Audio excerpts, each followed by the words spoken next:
เป็นพื้นที่ที่เป็นที่เป็นสมบัติที่พ่อได้มอบไว้ให้นะครับเป็นทรัพย์มรดกที่พ่อมอบให้ว่าอนาคตบ้านปลายของการรับราชการให้กับมาอยู่ที่นี่เพื่อทำสวนเกษตรนะครับตรงกลางแต่ว่าหน้าสถานที่นี้ก็จะทำเป็นสวนเกษตรนะครับสวนการศึกษาแหล่งนี้เรียนรู้ทางด้านการเกษตรก็จะมาปรับปรุงพื้นที่แต่ว่าเราปลูกอยู่แบบธรรมชาติเราอยู่กันยังไงครับธรรมชาติอยู่ยังไงเราจะทำเป็นแหล่งท่องเที่ยวให้ผู้ที่มีความสนใจด้านอาชีพเกษตรกรมาเยี่ยมชมนะครับมาเยี่ยมชมมาเลือกดูผลไม้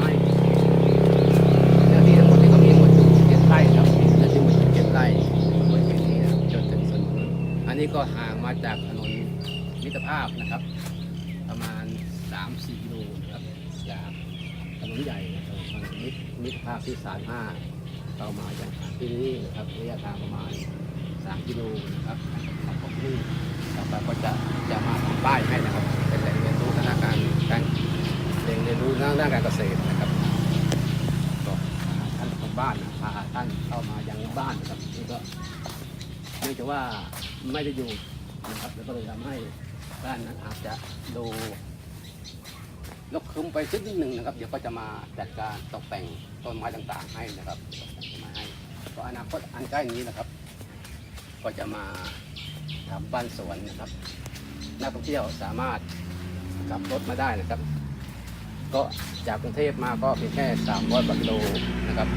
เข้ามาทางที่ว่าสาย2นะครับหนองข้าวเหนียวนะครับก็จะมาพบสถานที่นี้เดินทางไม่ลำบากครับท่านสามารถขับรถยนต์ส่วนตัวมาเที่ยวได้นะครับเป็นพื้นที่ที่ก็ห่างจากพื้นที่นี้ไปก็ไม่ไกลครับก็จะมีน้ำตกยางมีชายทะเลยางที่นักท่องเที่ยวสามารถไปพักผ่อนได้นี่คือบ้านสวนก็จะมีผักหลายอย่างครับพืชหลายอย่างปลูกไว้นี่นะมีมะม่วงนะครับมีน้อยนามีมะพร้าวต่อไปก็จะมา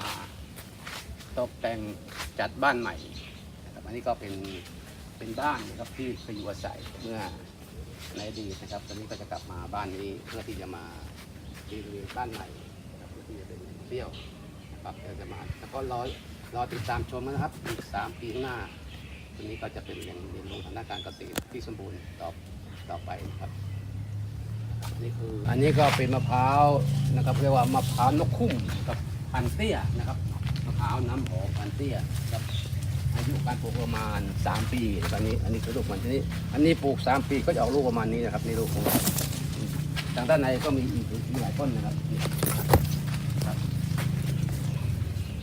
น้ำหวานมากสามารถเอื้อมมือถ้าคนสูงสามารถเอื้อมมือเด็ดได้นะครับนี่ก็โตแล้วนะครับนี่ประมาณ6-7 ปีครับน้ำหวานมากนะครับน้ำหวานมากเนื้ออร่อยนิ่มนะครับก็จะเปิดเป็นสถานที่ท่องเที่ยวให้ท่านนั้นมาลองชิมกันที่นี่นะครับเป็นเมนูลองชิมคือซอยในสวนซอยแล้วมานั่งรับประทานกันใต้ต้นแต่นี่คือมะพร้าวของเราก็มีหลายต้นนะครับมีหลายต้นตอนนี้คือระหว่างการปรับพื้นที่อันนี้ก็อายุได้ต้นนี้ก็อายุได้3 ปีครับนี่ครับ3 ปีแล้วอันนี้ก็เขาเรียกว่าออกจันทร์นะครับอันนี้ออกจันทร์แต่ว่าเนื่องจากว่ามันอยู่ในพื้นที่ร่มก็เลยทำให้ไม่ติดลูกนะครับก็ต้องรออาจจะต้องมีการปรับพื้นที่สักนิดหนึ่งนะครับเพื่อให้มันออกลูกนะครับ อันนี้เวลากินเราก็จะมานั่งรับทานกันแบบนี้ครับมีม้ามีอะไรปูให้กับท่านที่จะมารับทานที่นี่อันนี้คือสวนมะพร้าวของเรานะครับนี่ก็เป็นละมุดนะครับละมุดที่บ้านนะครับลูกค่อนข้างใหญ่นะครับอันนี้ก็พี่สาวก็ปลูกไว้เช่นเดียวกันนะครับก็เดี๋ยวก็จะมีการมาปรับแต่งกิ่งให้มันสวยงามอีกครั้งหนึ่งนะอันนี้ก็ตรงนี้นะว่าเป็นธรรมชาติมากทำมดไต่นกตอมนะครับนี่คือไม่ได้ฉีดยาฆ่าศัตรูพืชนะครับเราอยู่ได้เขาก็อยู่ได้นะครับนี่คือละมุดที่ปลูกไว้นะครับนี่ก็จะพาท่านชมแค่บางต้นครับไม่ได้พาต้นเพราะปลูกไว้เยอะมากนะครับนี่ก็เป็นละมุดอีก1,000ครับอันนี้ก็รูปร่าง ลูกเล็กนะครับอันนี้ลูกเล็กนะครับลูกเล็กครับเห็นไหมมดนะมดอยู่นะครับมดอยู่เขาอยู่ได้โดยธรรมชาตินั่นคือว่าเราไม่ได้ใช้สัตว์ที่มีไล่เขาออกไปนะครับ ให้เขาอยู่ต่างคนต่างอยู่ครับช่วยกันทำมาหากินนะครับเขาก็ไม่รังแกเราก็ไม่รังแกเขาอยู่ได้เราก็อยู่ได้นี่ก็คือ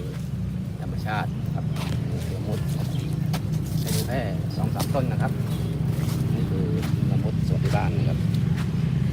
2-3 สวัสดีครับอันนี้ก็เป็นต้นน้อยนานะครับต้นน้อยนาที่ปลูกที่บ้านอันนี้ก็มาให้ดูเพียงแค่บางต้นนะครับ อันนี้ก็เช่นเดียวกันครับที่บ้านเน้นว่าปลูกแล้วไม่ใช้สารเคมีนะครับไม่ใช้ยาฆ่าตัวพืชปลูกธรรมชาติครับหรือว่าเราจะมีมดนะครับเวลามาเยี่ยมชมก็ต้องระวังมดนิดนึงเพราะว่าเขาอยู่เราก็อยู่ด้วยกันนะครับอยู่แบบพึ่งพาอาศัยกันอันนี้ช่วงนี้มันหมดลูกนะครับอันนี้คือลูกของมันนะครับแต่ว่าลูกเล็กเนื่องจากว่าพี่สาวเพิ่งเก็บขายไปนะครับ ก็เลยทำให้ไม่เห็นลูกนะครับอันนี้คือน้อยนาทานพื้นบ้านนะครับซึ่งก็มีปลูกไว้หลายพันอยู่นะครับแต่ว่าเนื่องจากว่าไม่มีลูกเลยไม่รู้ว่าเป็นพันธุ์ไหนนะครับเก็บหมดไปแล้วนะครับเก็บหมดไปแล้วเหลือแต่ลูกเล็กมันหลงเหลืออยู่นะครับ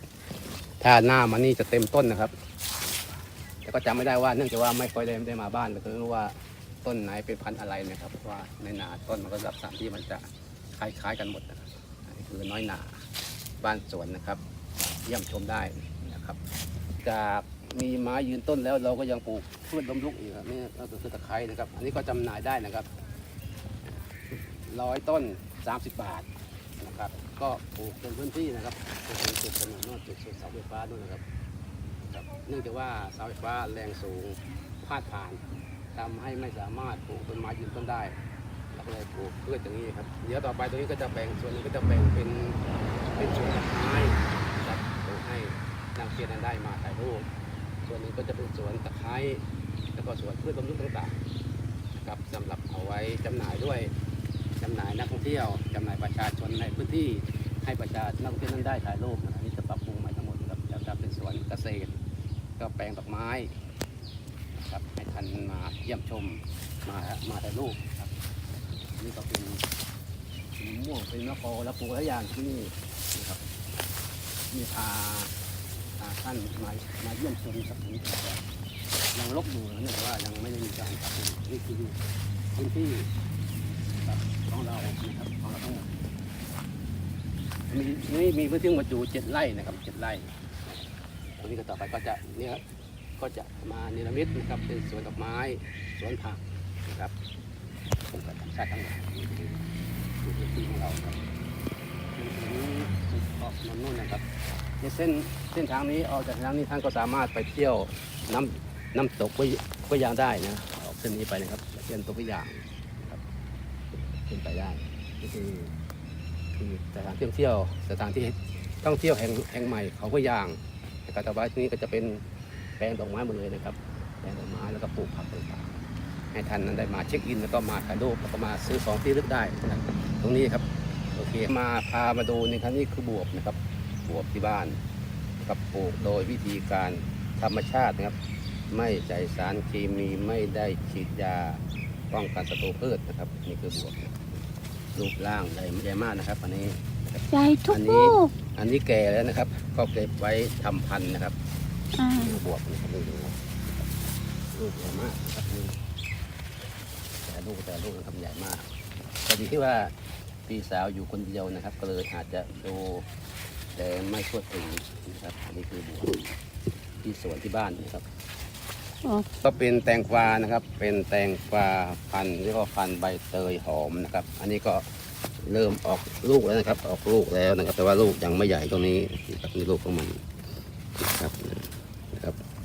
ตัวนี้ก็เป็นพืชสวนเกษตรเช่นเดียวกันครับปลูกโดยไม่ใช้สารเคมีสามารถเก็บรับประทานในสวนได้เลยครับทุกท่านได้เลยมีกระลูกนะครับแต่ว่านี่ก็ยังไม่โตนะครับยังไม่โตลูกก็ค่อนข้างเยอะนะครับเนี่ยลูกมันนะครับนี่คือลูกของมันครับก็ลูกเยอะพอสมควรนะครับนี่คือพืชสวนครับอันนี้ก็ฟักทองครับนี่ฟักทองเขาเรียกว่าฟักทองลายเสือ นะครับ ก็รูปร่าง ไม่ สวย ใช่ งาม มั้งเขาบอกประจวนบอกลายอะไรไม่รู้ แล้วหนูไปเอาไม้ต้องไม้ ทองนะครับนี่ลูกนี้มีคนจองเรียบร้อยแล้วนะครับ ที่นี่นะครับพืชบางอย่างนี่พอออกลูกมาก็มีคนจองเลยครับเนื่องจากว่าเขามีความเชื่อมั่นว่าที่นี่